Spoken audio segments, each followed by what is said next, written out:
প্রিয় ছাত্রছাত্রী, আমি এবি স্যার। মাধ্যমিক প্রায় এসে গেল। আজ 15 তারিখ, মানে আর 15 দিন বাকি পরীক্ষা। তো মোটামুটি তোমাদের প্রিপারেশান আশা করছি সবার কমপ্লিট। এখন জাস্ট রিভিশন চলছে, শেষ মুহূর্তের জাস্ট দেখে নেওয়া, মানে প্রস্তুতি পুরো তুঙ্গে। তো এর মধ্যে আমি আজকের যে ভিডিওটা করার উদ্দেশ্য হচ্ছে যে আমি লাইফ সায়েন্সের একজন শিক্ষক। তো প্রিভিয়াস ইয়ারের মাধ্যমিকের প্রশ্নের ধরন দেখে আমার যতটুকুই অভিজ্ঞতা আমি অর্জন করেছি তার উপর ভিত্তি করে একটা মানে কোয়েশ্চেনের একটা সিরিজ আমি বানিয়েছি। জাস্ট প্রত্যেকটা চ্যাপ্টার থেকে 2-4টে করে কোয়েশ্চেন করে আমি একটা সাজেশান মতো বানিয়েছি। তো যারা কমপ্লিট হয়ে গেছে তাদের তো কিছু বলার নেই, তাদের দেখারও কিছু নেই। আর যাদের মোটামুটি মনে হচ্ছে যে একটু সাজেশান পেলে ভালো হতো, তো তাদের জন্যই মূলত এই ভিডিওটা করা।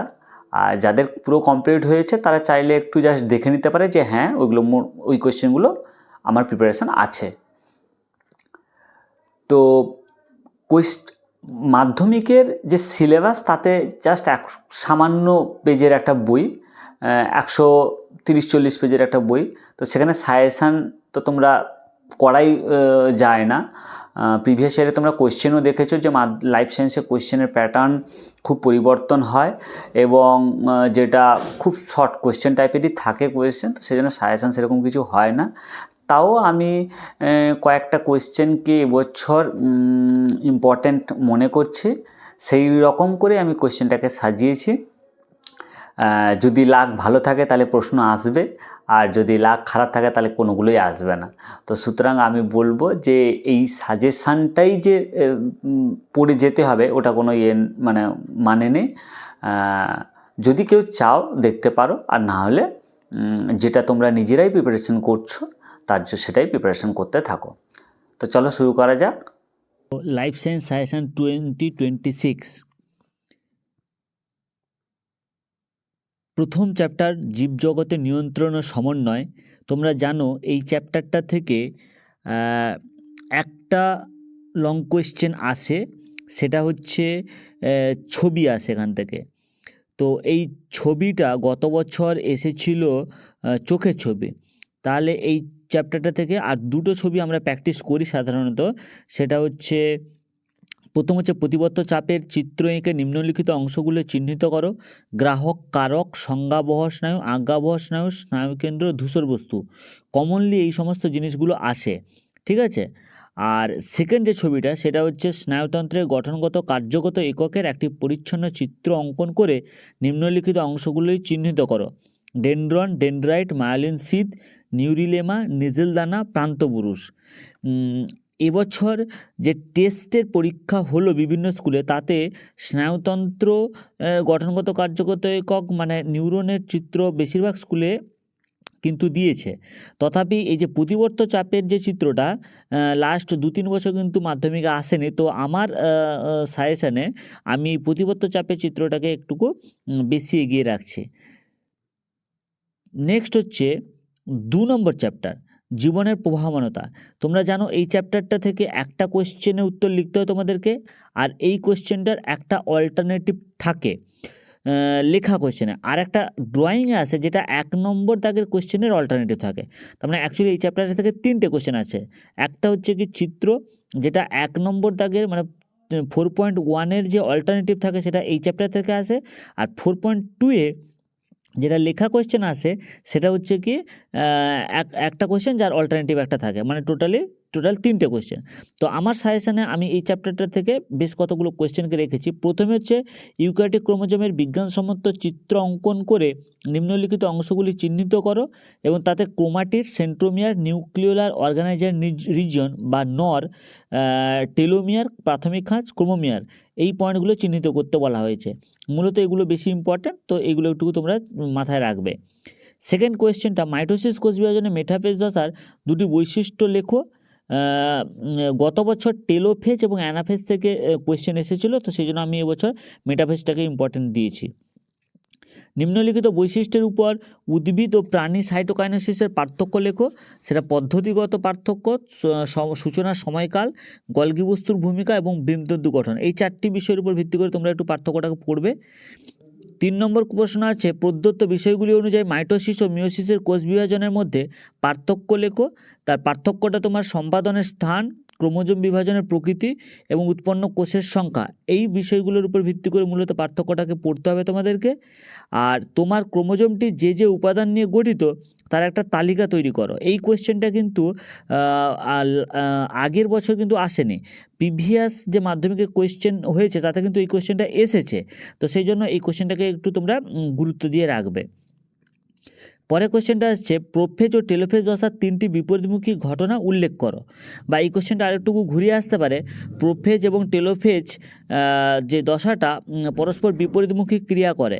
তো এইটা হচ্ছে কি তোমরা জিনিসটাকে একটুকু কোয়েশ্চেনটা একটু ভালো করে দেখে রাখবে। কোষচক্র ব্যাহত হলে কি সমস্যার সৃষ্টি হয় বা কোষচক্রের গুরুত্ব, এই কোয়েশ্চেনটা তোমরা একটু দেখে রাখবে।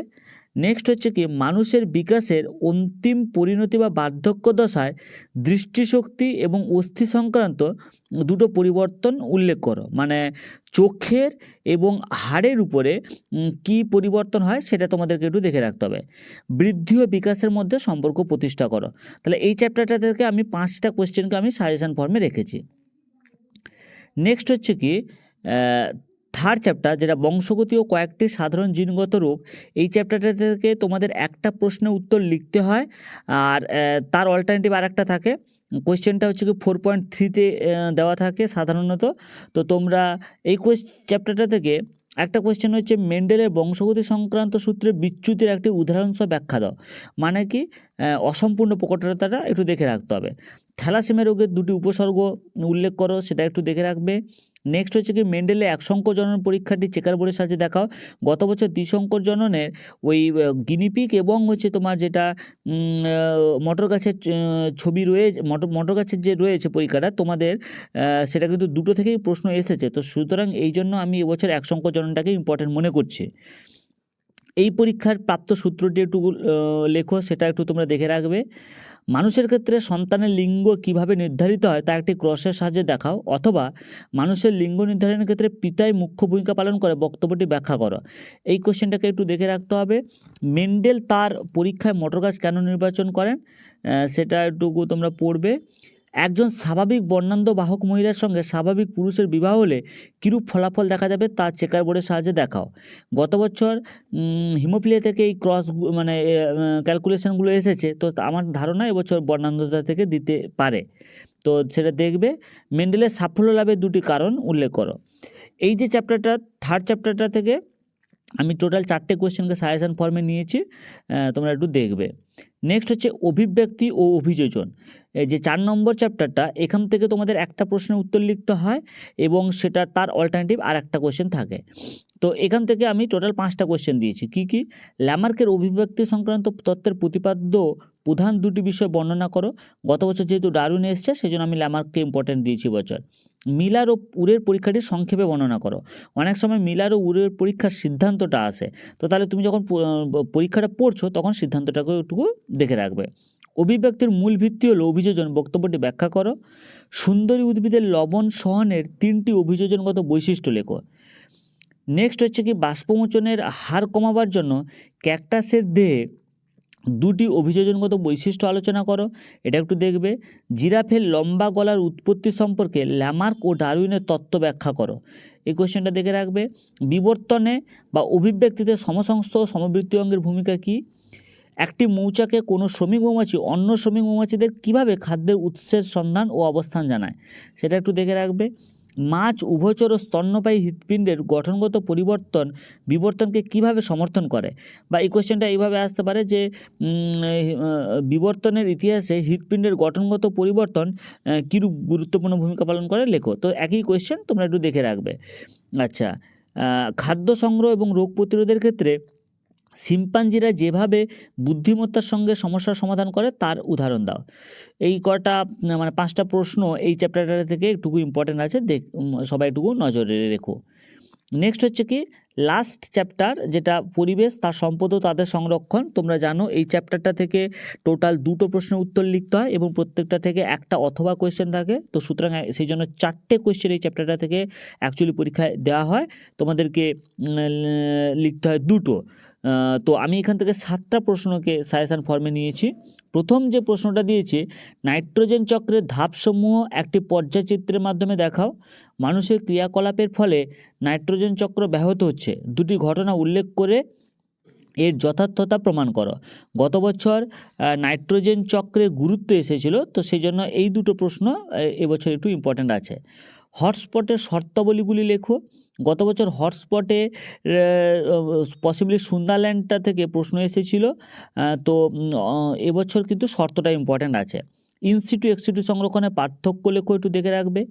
মনুষ্যেতর প্রাণীর উপর শব্দ দূষণের কুফলগুলি আলোচনা করো। মনুষ্যেতর প্রাণী মানে মানুষ ছাড়া অন্যান্য প্রাণীর উপরে শব্দ দূষণের কী প্রভাব রয়েছে, তো সেটা একটু দেখে রাখবে। সুন্দরবনে পরিবেশগত উল্লিখিত সমস্যাগুলির কারণে কি হতে পারে তার ফলাফলগুলি লেখো। মানে সমস্যাগুলো 3টে উল্লেখ করা আছে: মিষ্টি জলের সংকট, লবণাম্ব উদ্ভিদের সংখ্যা কম, বাঘেদের বারবার লোকালয়ে আসা। এই যে 3টে সমস্যা, এর ফলাফল কী হতে পারে সেটা একটু তোমাদের নজরে রাখতে হবে। জীববৈচিত্র্য সংরক্ষণে জেএফএমের ভূমিকা আলোচনা করো। গত বছর পিবিআর এসেছে, তো সেই জন্য এবছর জেএফএমটা ইম্পর্ট্যান্ট আছে। অতি ব্যবহার ও বহিরাগত প্রজাতির অনুপ্রবেশে কিভাবে ভারতের জীববৈচিত্র্যকে প্রভাবিত করছে তার 2টি উদাহরণ দাও। তাহলে এই 2টো যে অতি ব্যবহার এবং বহিরাগত প্রজাতির অনুপ্রবেশ, এই 2টো পয়েন্টকে মাথায় রেখে তোমাদের জীববৈচিত্র্য ধ্বংসের কারণটা একটু দেখে রাখতে হবে। ক্রমবর্ধমান জনসংখ্যা বৃদ্ধি কীভাবে মিষ্টি জলের অভাব, কৃষিজমির হ্রাস এবং প্রাকৃতিক সম্পদের অতি ব্যবহারের কারণ হয়ে দাঁড়ায়, সেটা একটু দেখবে। সিংহ কুমিরের সংরক্ষণের জন্য ইনসিটু ব্যবস্থা কী কী নেওয়া হয়েছে সেগুলো তোমাদেরকে একটুকু মাথায় রাখতে হবে। গত বছর রয়্যাল বেঙ্গল টাইগার এবং গন্ডার যেহেতু এসেছিলো, এবছর এই 2টো ইম্পর্ট্যান্ট আছে। নেক্সট একটা ডেফিনেশান দিয়েছি, জীব বিবর্ধন বলতে কী বোঝো। যখন এই ডেফিনেশানটা লিখবে তখন তার এক্সাম্পলটাকেও লিখবে। অভয়ারণ্য ও জাতীয় উদ্যানের মধ্যে 3টি পার্থক্য পড়ে রাখবে। আচ্ছা, পূর্ব হিমালয়ের পাদদেশে জলাময় ঘাসভূমিতে শুধু পাওয়া যায় এরকম একটি বিলুপ্তপ্রায় স্তন্যপায়ী প্রাণীর সংখ্যা হ্রাসের 3টি কারণ লেখো। তো সেই জন্য এখানে তোমরা বুঝতে পেরেছো, এটা অ্যাকচুয়ালি তোমার যেটা রেড পান্ডা আছে সেটাই চাওয়া হয়েছে। তো রেড পান্ডার সংখ্যা হ্রাসের কারণ 3টি তোমাদের মাথায় রাখতে হবে। পশ্চিমবঙ্গে 2টি জাতীয় উদ্যানের নাম একটুকু মাথায় রাখবে, ঠিক আছে? তো এই হচ্ছে সাজেশান। একটুকু স্পিডে বলেছি যাতে তোমাদের এই সময় নষ্ট না হয়। তোমরা একটু স্ক্রিনশট নিয়ে একটুকু সাজেশানগুলো একটু দেখে নিতে পারো, ঠিক আছে? তো এই সাজেশান আমি বানিয়েছি, তোমরা চাইলে জাস্ট একবার দেখে রাখবে। আর যদি তোমাদের ভালো লেগে থাকে চ্যানেলটা, তাহলে তোমরা সাবস্ক্রাইব করে রাখো। পরবর্তীকালে আমি আরও কিছু বিভিন্ন ধরনের ভিডিও আনবো। আর সবাই সুস্থ থেকো, ভালো থেকো। কারণ হচ্ছে কি, এই শেষ মুহূর্তে গোটা বছর পড়াশোনা করার পরে অসুস্থ হয়ে গিয়ে পরীক্ষা খারাপ করার কোনো মানে নেই। তো আগে সুস্থ থাকো, তার সঙ্গে পড়াশুনো তো চলবে। তাহলে সুস্থ থেকে প্রত্যেকে ভালো করে পরীক্ষা দাও। সবাইকে শুভেচ্ছা, ভালোবাসা নিও। ভালো থেকো সবাই।